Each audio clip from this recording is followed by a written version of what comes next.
34절까지 말씀입니다.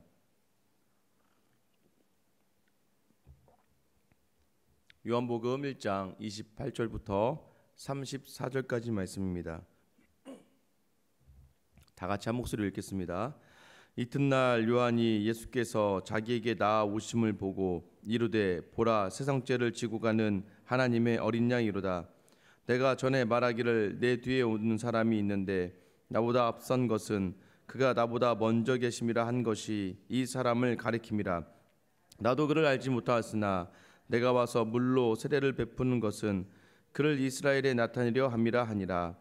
요한이 또 증언하여 이르되 내가 봄에 성령이 비둘기같이 하늘로부터 내려와서 그의 위에 머물렀더라. 나도 그를 알지 못하였으나 나를 보내어 물로 세례를 베풀라 하신 그이가 나에게 말씀하시되 성령이 내려서 누구 위에든지 머무는 것을 보거든 그가 곧 성령으로 세례를 베푸는 이인 줄을 알라 하셨기에 내가 보고 그가 하나님의 아들이심을 증언하였노라 하니라. 아멘. 할렐루야. 추운 날 발걸음 하셨는데 오늘 그 마음을 하나님께서 따뜻하게 하여 주시기를 주님의 이름으로 축원합니다. 저는 음식을 다 잘 먹습니다. 특별히 가리는 음식도 없고요. 특별히 또 선호하는 음식도 없습니다. 그냥 먹는 거다 하면 이렇게 뭐 주저함 없이 뭐 머뭇거림 없이 다 잘 먹습니다. 호기심도 있어서요. 좀 신기한 음식들도 혼자 먼저 시험 삼아 먹기도 합니다. 그런데 중요한 것은 이제 제가 많은 사람들 앞에서 이제 음식을 소개할 때 사람들은 그 저의 소개에 별로 신뢰감을 가지지 못합니다. 왜냐하면 제가 먹는 음식은 다 맛있다고 하기 때문입니다. 어디를 가서 무엇을 먹던 저는 다 맛있습니다. 그리고 사실 솔직히 뭐 그냥 다 먹으니까 또 맛있게 먹으니까 중요해서 저한테는 그 누구도 저를 잘 아는 사람이라고 한다면 주변에 뭐가 맛있어요라고 저한테 물어보지 않습니다. 왜냐하면 저는 항상 다 맛있다고 하기 때문이죠. 이전 교회에서도 항상 이제 점심쯤에 무엇을 먹을까 하지 않습니까? 근데 제가 이제 만약에 나서서 여기 어디 집을 갔는데 여기가 정말 맛있었다. 여기 가자 그러면 다른 목사님들이 별로 이렇게 저에 대해서 이렇게 반응을 해주지 않습니다. 근데 유독 저희 모임 가운데에서도 어느 한 목사님은 정말 그분은 참 맛집을 많이 아시는 분이에요. 그분이 여기가 맛있더라면 그분이 뭐 비싼 음식이든 아주 싼 음식이든 간에 이것이 맛있습니다 하면 모두가 다 그럼 거기 가보자 하는 믿지도 않고 그냥 따라가는 겁니다. 사실 저도 여기 교회 와서도요 뭐 어디가 맛있는지 모르잖아요. 제가 그분께 물어봤습니다. 여기 맛집이 어딨냐 했더니 막 저 유명한 브런치 카페가 있고 뭐 여기까지 다 섭렵하시더라고요.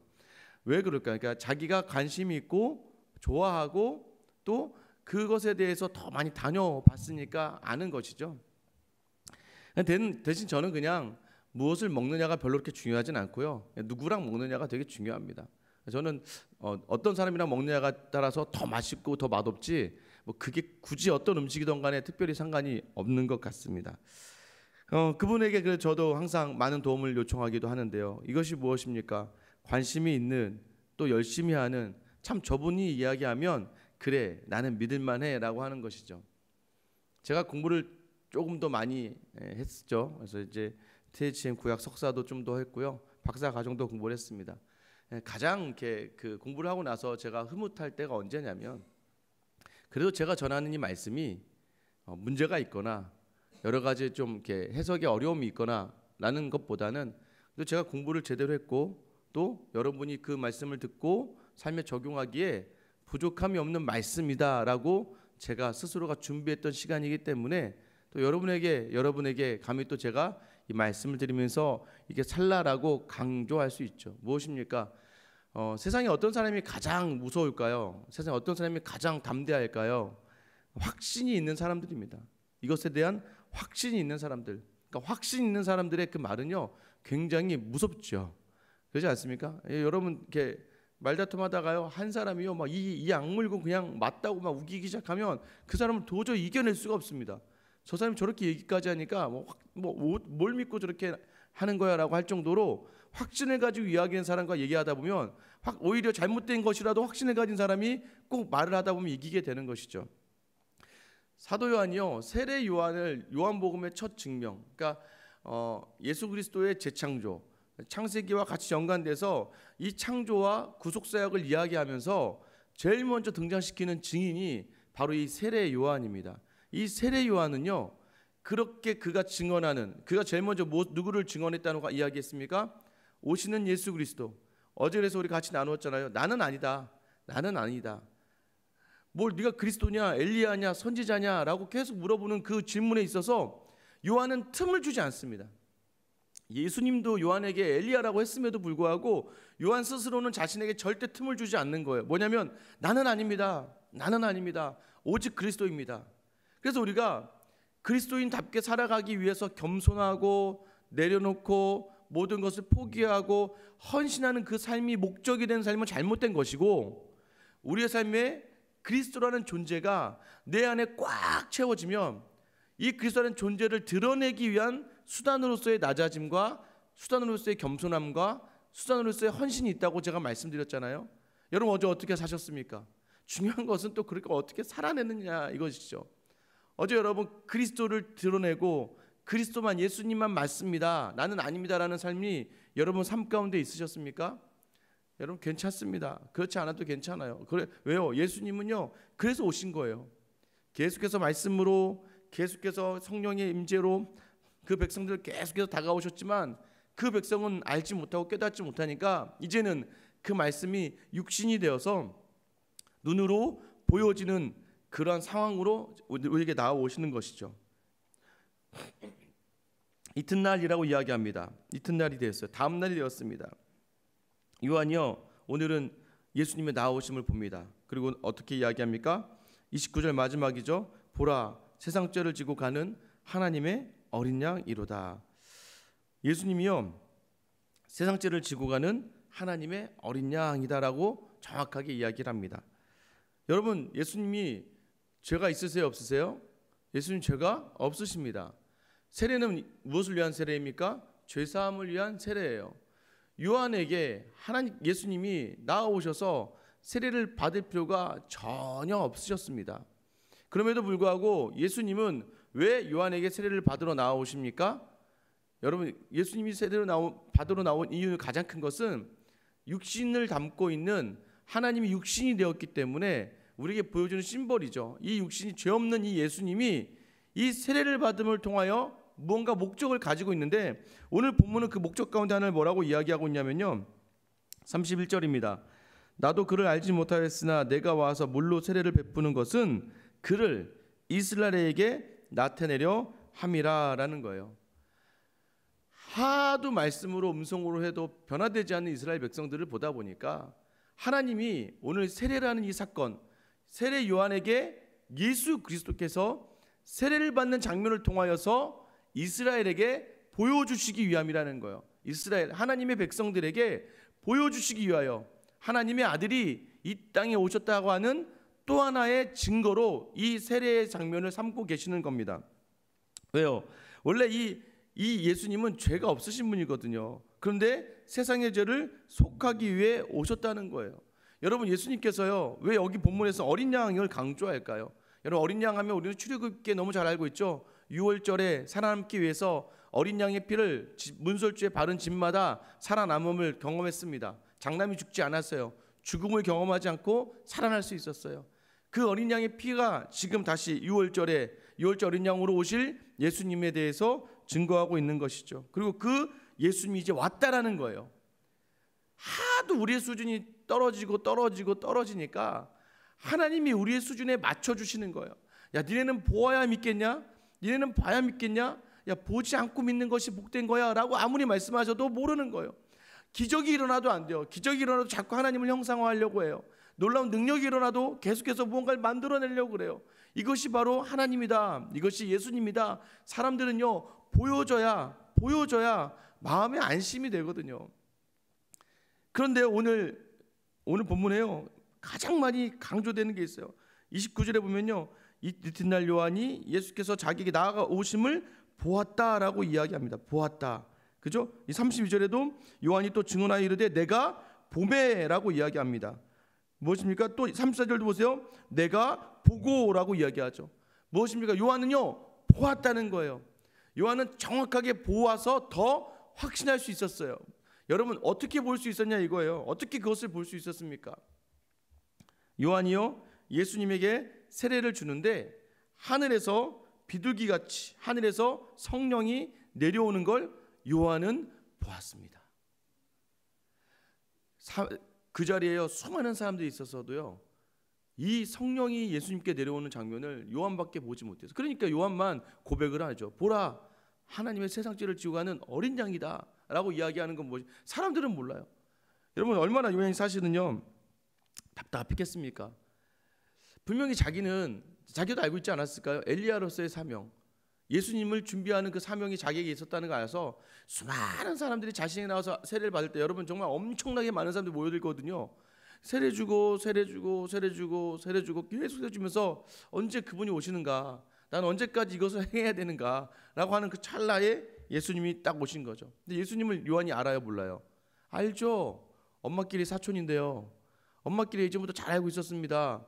그래서 누구인지는 대충 알았을 거예요. 아예 모르지는 않았을 거예요. 그러나 그 사촌 동생이죠, 동생이 자기보다 6개월 늦게 태어났으니까 그가 예수님이라는 건 설마 몰랐겠죠. 그러다가 뭐요? 자기가 예수가 왔구나 라고 세례를 주는 그 순간에 성령이 비둘기와 같은 모습으로 그 예수님에게 임하는 걸 보면서 이구나, 하나님의 아들이구나라는 것을 알고 사람들에게 이야기하지 않습니까? 우리가 무엇을 통해서 봐야 된다는 걸 얘기하는 거예요. 신앙의 사람이요 성령이 우리 안에 임하시면 우리의 눈에 영의 시선이 트여지게 되는 거예요. 그 눈으로 이 세상을 바라볼 때 우리는 비로소 제대로 보았다라고 이야기하는 것입니다. 여러분 이게 요한복음은요 참 제가 일부러 그런 건 아니지만 요한복음은 창세기와 함께 움직입니다. 창세기에 혼돈과 흑암과 공허함 가운데 그럼에도 불구하고 하나님의 영이 수면 위를 운행하시니라 라고 이야기했습니다. 하나님의 영이 수면을 운행했다는 얘기는 뭐였다고 했어요? 마치 그 새가 자기 새끼를 이렇게 품고 있는 듯한 장면이라고 얘기했잖아요. 근데 오늘 본문에서 왜 비둘기라고 이야기합니까? 제가 분명히 수면이 운행하다는 표현이 새가 따뜻하게 자기 새끼를 품고 있는 그런 모습이다라고 얘기했던 것처럼 비둘기와 같은 성령님의 모습이 지금 이제 임재하고, 그러니까 지금도 여전히 성령이 예수 그리스도를 증거하는 일을 이 땅을 세상으로 얼룩진 요한도 자신이 무엇을 강조합니까? 나는 못 알아봤다. 31절과 33절 첨시역이 무엇입니까? 나도 그를 알지 못했다. 왜요? 요한이 세상 속에 속한 육신, 하나님의 보냄을 받았지만 요한도 세상이었습니다. 요한도 세상에 속하였기 때문이에요. 그래서 빛이 왔으나 어두움이 빛을 깨닫지 못합니다. 자기 빛이 세상에 왔으나 자기 백성이 그를 영접하지 않아요. 그러나 그 영접하는 자는 뭐요? 그 빛을 볼 수 있는 사람이 그를 영접하는 거였어요. 그 영접하는 빛을 볼 수 있는 역할을 누가 해주시냐면 성령이 해주시는 거예요. 이 성령의 역사를 보게 되는 거예요 요한이.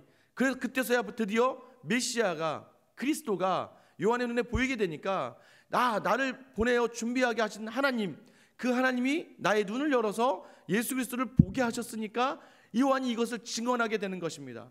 요한의 삶은 그 전까지는요 하나님과의 삶이었어요. 메뚜기와 석청을 먹으면서 낙타 털옷을 입으면서 그는 기다렸습니다. 그리고 끝까지 그는 예수 그리스도의 오심을 기대했던 사람이었던 게 왜 드러나집니까? 자신을 사람들이 메시아로 봤던 거예요.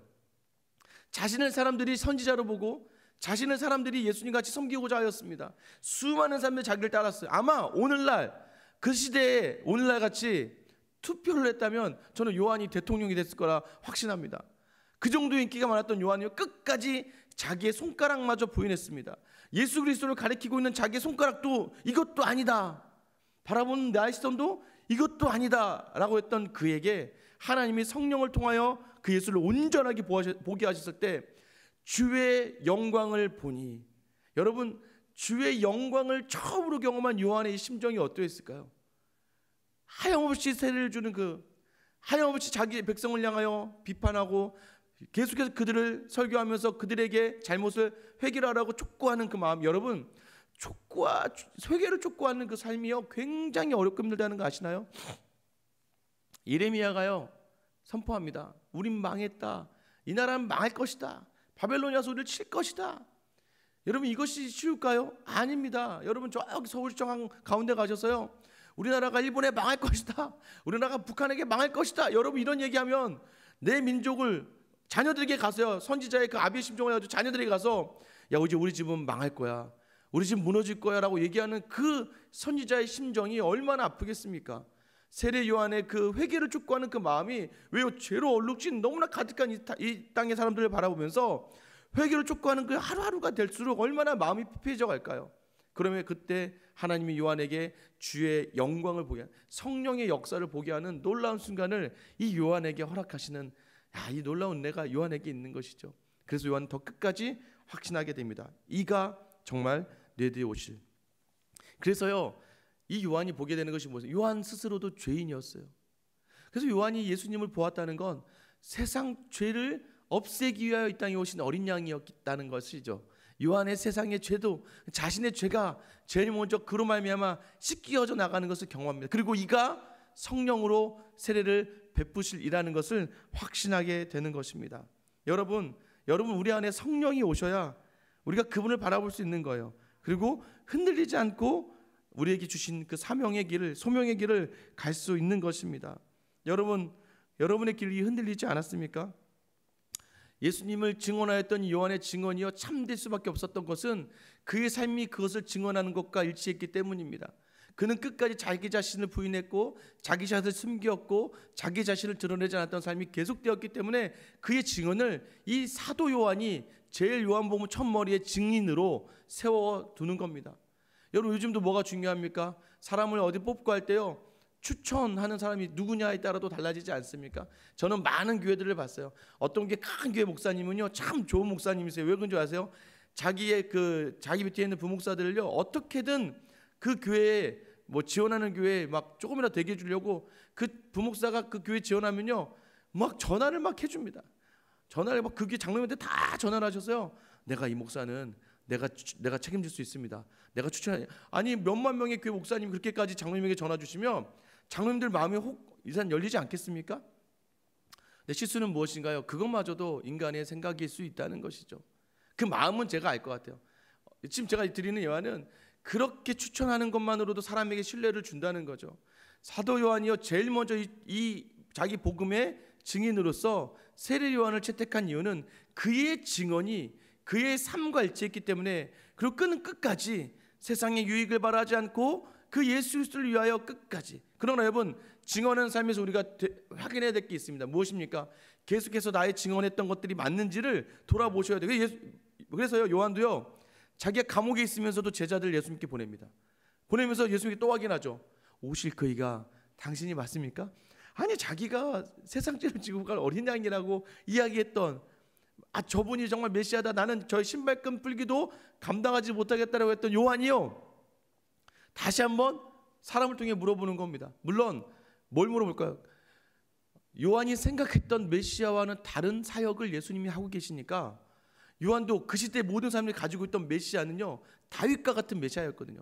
이 세상을 전복시키고 로마를 전복시키고 다윗과 같은 거대한 왕국을 이루어서 하나님의 나라를 보여줄 수 있는 그런 왕으로 오시는 분이었는데, 예수님이 하는 건 종의 모습, 섬김의 모습, 괜히 세리하고 창녀하고나 어울리고 세례 요한이 비판했던 그 사람들, 회개하러 촉구했던 그 사람들을 예수님은 막 품어 나가시는 거예요. 그래서 여러분 우리는 아는 거예요. 우리가 세상을 향하여 비판과 판단과 가르침과 교훈이 그들을 바꾸는 것이 아니에요. 이 세상은 무엇으로 바뀌어지는 것입니까? 오직 예수 그리스도의 그 인자와 자비 풍성 하나님의 사랑이 담겨진 예수 그리스도의 그 사랑으로만 세상이 바뀌어간다는 걸 아셔야 되는 거예요. 그래서 요한은 그것도 몰랐어요. 그러다가 요한에게 예수님이 뭐라고 이야기하십니까? 내가 행한 것을 봐라. 예수님이 한 것이 무엇인지 요한이 감옥에서 곰곰이 묵상했을 거예요. 그래서 자기의 바랬던 메시아의 생각을 돌리며 다시 보게 되는 거예요. 처음에 보았던 메시아, 성령의 역사를 통해 보았던 메시아에서 깨달음으로 더 나아가서 무엇입니까? 생명을 살리시는 생명을 살리는 사역이구나. 사랑으로 생명을 살리는 사역을 감당하러 오셨구나. 그 세상 죄를 지고가 십자가에 달리셔야 되는, 죽음을 당하셔야 되는 그 사역이 생명을 살리는 사역이구나라고 그가 확신하면서 그의 죽음도 불사하면서 끝까지 자신에게 맡겨진 소명을 다하지 않습니까? 여러분 세상이요 우리가 말한 대로 살아야 세상이 그리스도를 볼 수 있는 거예요. 우리가 말한 대로 살아야 그것이 증언이 더 힘을 실는 거예요. 여러분, 예수를 믿어서요, 목숨이 유태해지고요, 예수를 믿음으로요, 가정에서 관계가 어려워지고요, 예수를 믿음으로요, 세상에 판단받고 핍박받던 모든 사람들의 그 증언으로 말미암아 우리 교회가 성장했습니다. 예수님 때문에 자기의 모든 것을 내어던지며 유익을 내어던졌던 그 사람들을 말미암아 교회는 세워졌지, 예수 믿어서 돈이 많아지고, 예수 믿어서 명예가 많아지고, 예수 믿어서 세상의 것이 채워진 그 사람들을 통해서 교회가 성장하거나 교회 부흥이 있지 않았습니다. 지금 오늘날 교회가 바로 그런 거 아니겠어요? 예수 믿고 복 받았대요, 예수 믿고 부자 됐대요. 다 좋습니다. 그래요, 부자 될 수도 있죠. 그러면 참된 부자의 그렇게 하나님 주신 그 복에 대한 증언이 무엇입니까? 예수 그리스도가 드러났나요? 아니죠. 내 공과가 드러나죠. 간증을 합니다. 여러분, 간증도 위험해요. 왜요? 간증이요, 이런 간증, 저도 이제 설교하다가 그게 참 저도 굉장히 고민되는 부분이지만, 마치 내가 이러이러해서 섬겨서 이러이러한 복이 내게 주셨습니다라고 내 공로가 더 강조가 되고, 하나님은 그 수단이 되어버리는 우리의 삶을 발견할 때가 있다는 것이죠. 굉장히 조심해야 되는 거예요. 무엇입니까? 내가 그리스도로 말미암아 내 낮아짐과 섬김이 수단이 되는 삶을 내가 살아낼 때, 그때 비로소 우리의 입에 나오는 증거가, 하나님은 살아계셔, 예수님께서 살아계셔, 예수님 생명이야라는 이 증언이 내 표정과 내 삶을 통해서 나올 때, 그때 비로소 그 말씀, 그 말은 힘이 있게 되는 것이죠. 근데 어렵나요? 어렵죠. 어렵습니다. 저도요, 교회에서는요, 정말 좋은 목사처럼, 정말 말씀을 가지고 살아가는 사람처럼 성도들을 만날 때는 정말 헌신된 모습이 있잖아요. 근데 저희 집 셋째 아이는 맨날 아빠는 교회에서 하는 거랑 집에서 하는 거랑 너무 달라, 아빠는 게을러, 교회에선 다 해줄 것 같은데 집에서 맨날 날 시키잖아, 맨날 저한테 아주 독소 같은 말들을 막 날리기 시작합니다. 그때마다 저는 처음에는 저 괘씸한 거 하다가도 문득 깨닫습니다. 그렇지, 집에서는 내가 어떻게 하고 있는지를 계속 돌아보게 되는 것이죠. 쉽지 않습니다. 그게 내 입에서 나오는 말과 내 삶이 그 말을 따라가는 것.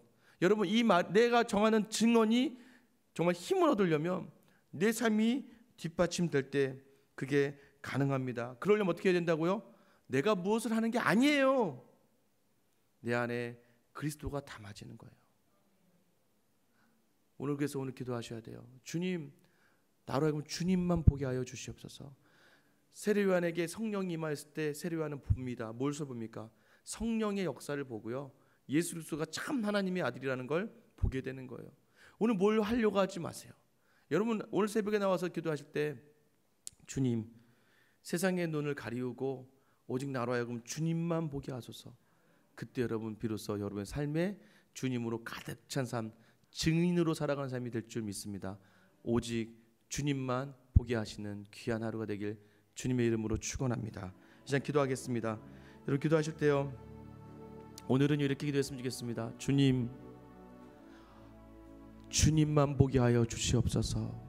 성령님, 이 시간 나에게 임재하여 주시옵소서. 그리하여 살아계신 하나님에게만 집중하고 예수 그리스도에게만 집중함으로 말미암아 오늘 내 힘에 주어지는 내 능력의 것이 아니라 오직 그리스도가 나를 꽉 채워서, 가득 채워서 내가 속한 가정과 내가 속해서 가는 곳마다 그리스도가 드러나는, 그래서 요한과 같이 그리스도만 드러내는, 나의 가정의 자녀들이 나를 통하여 그리스도만 드러나는, 나의 속한 회사와 나의 속한 교회에서 그리스도만 드러나는 귀한 하루가 되게 해달라고 여러분 간절히 주님, 나에게 주님으로 채워주시고 주님만 보게 하여 주시옵소서 기도하시고요. 교회를 기도하실 때는 우리 생수영학교회가 주님만 증거하는 증인들의 가득한 공동체, 그 공동체가 되게 해달라고 기도해 주시고요. 또 오늘 수요 말씀 사경회가 있습니다.